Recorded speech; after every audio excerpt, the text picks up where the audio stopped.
মানব জাতির এই পার্লামেন্টে বাংলাদেশের ৬৭ কোটি মানুষ প্রতিনিধিত্ব লাভ করায় আপনাদের মধ্যে যে গভীর সন্তোষভাব আমি লক্ষ্য করেছি, আমিও তার অংশীদার।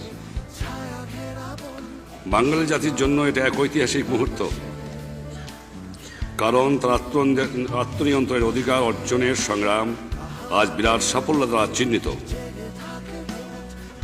একটি স্বাধীন দেশের স্বাধীন নাগরিক হিসাবে মুক্ত সম্মানজনক জীবনযাপনের অধিকার অর্জনের জন্য বাঙালি জাতি বহু শতাব্দী ধরে সংগ্রাম চালিয়ে এসেছে।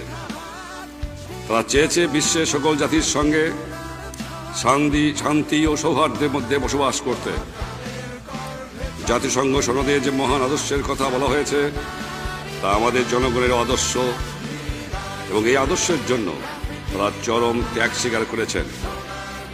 এমন এক বিশ্ব ব্যবস্থা গঠনে বাঙালি জাতি উৎসর্গীকৃত, যে ব্যবস্থায় সকল মানুষের শান্তি ও ন্যায় বিচার লাভের আকাঙ্ক্ষা প্রতিষ্ঠিত হবে।